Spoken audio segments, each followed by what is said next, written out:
All right, so let's get right into it. When you think about the American Revolution, what comes to mind? Probably the Declaration of Independence, right? Well, the real story, the fuse, was actually lit about a decade earlier. It all starts with the end of a massive, globe-spanning war, a war that Britain totally won. But here's the twist. That huge victory is exactly what ended up costing them their most valuable colonies. I mean, it sounds kind of crazy, doesn't it? How can a global superpower at the absolute height of its game win a war that gives it a whole continent, only to lose that same continent just a few years later? It's a real head scratcher. And that's exactly the story we're going to unpack today. So, to really get a handle on the revolution, we've got to rewind. We're going back to a massive conflict that didn't just redraw the map of North America, it completely upended the entire relationship between Great Britain and its American colonies. And we're not talking about some small local skirmish over a fort here. No way. This was the American front of what was basically a world war, the 7 Years' War. It was a heavyweight title fight between the two biggest superpowers of the time, Britain and France. And the prize? Oh, just the entire future of the North American continent. Just look at the difference here. It's absolutely massive. Before the war, British North America was pretty much just that strip of colonies along the Atlantic coast. But after, bam, Britain controls almost everything east of the Mississippi River. It was a mind-blowing victory, but it came with an equally mind-blowing price tag.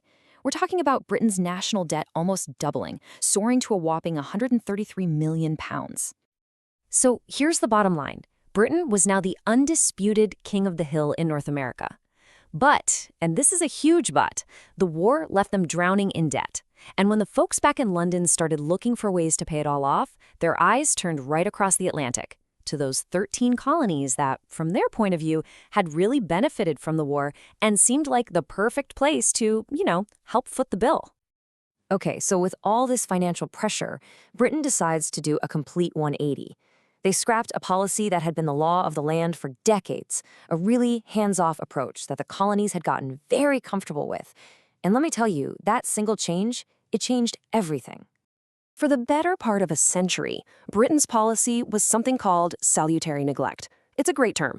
Basically, think of it like this. Imagine you've got this super chill, hands-off boss who never bothers you. Then one day, out of the blue, he's micromanaging every single pencil you use and demanding receipts for everything. That's exactly how the colonies felt. See, this long period of being left alone hadn't just made the colonies prosperous, it had also created this unique American identity, one that was all about self-government and really didn't like being told what to do. And this timeline right here, it just shows you how fast things went south. I mean, we're talking about a span of just 4 years. The colonies go from toasting a shared victory with Mother England to suddenly being slapped with a bunch of new, really unpopular taxes by a government an entire ocean away. The age of leave 'em alone was officially over. The age of do as we say had begun. So the first real bombshell was the Stamp Act of 1765. This was a total shock to the system for the colonists. For the first time ever, Britain was imposing a direct tax on them. We're talking about a tax on practically every piece of paper they used. Legal documents, newspapers, even their playing cards. And believe me, this act didn't just raise money, it raised an army of opposition. And out of all that anger, groups like the Sons of Liberty started popping up. Now, you gotta understand, this wasn't just a bunch of random angry guys. Nope, these guys were organized. They were centered in the big port cities like Boston, where all the merchants and shippers were feeling the economic squeeze the hardest. And they were done talking. They were ready for action. And here's a little bit of trivia for you, a fun piece of irony. Where did they get that name, Sons of Liberty? Well, it actually came from a speech in the British Parliament. A guy named Isaac Barre, who was sticking up for the colonists, called them that. So they basically took a name given to them by a supporter inside the very government they were starting to fight. Kind of cool, right? Now, the colonists protested so much that the Stamp Act did eventually get repealed. But don't think for a second the British government was backing down. Oh no. Instead, they decided to double down. They came back with a whole new set of taxes designed to show the colonies once and for all who was boss. Enter the Townshend Acts of 1767.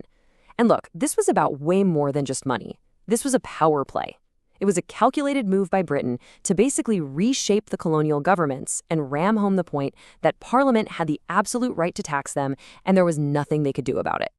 Just take a look at what was being taxed. We've got china, glass, lead, paint, paper, and tea. This wasn't fancy stuff for the rich. This was everyday stuff. And that was the whole point. It was a clever and kind of sneaky strategy to make these taxes impossible to ignore.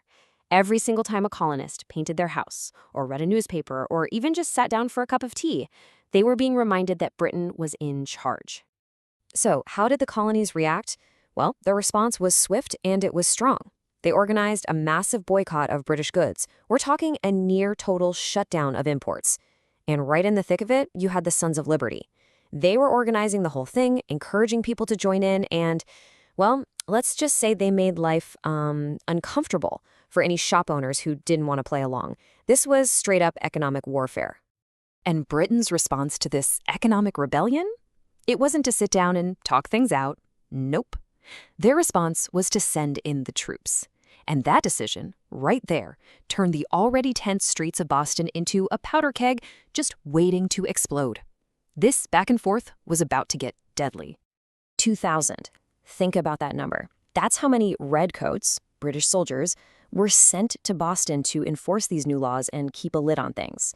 Now, Boston only had about 16,000 residents at the time, so do the math. That's one soldier for every 8 civilians. You can just imagine the tension. Boston basically became an occupied city, and clashes between soldiers and locals started happening all the time. And then, this date, March 5th, 1770, on a cold, tense night in Boston, all that friction, all that anger, finally caught a spark. It was a chaotic, ugly scene. A confrontation between an angry mob of colonists and a squad of British soldiers just spiraled out of control, and shots were fired. When it was all over, 5 colonists were dead or dying in the snow. One of the first to fall was a man named Crispus Attucks, a Black and Native American man who is now remembered as one of the very first casualties in the fight for independence. There was really no coming back from this. The news of the massacre sent shockwaves all the way back to London, and it forced their hand. The Prime Minister, a guy named Lord North, convinced Parliament to repeal all of the townshend taxes. Well, almost all of them. They made one single fateful exception. They kept the tax on tea. Why? Just to prove a point. Just to show they still had the right to tax the colonies whenever they wanted. So they tried to put out the fire, but they left one little ember glowing in the dark, a single symbolic tax on one of the colony's most beloved drinks. Parliament repealed all the new taxes, except for one. What could possibly go wrong? Well, as we all know, that one little tax on tea would lead to a rather famous party in Boston Harbor and would end up lighting the fuse for the entire American Revolution.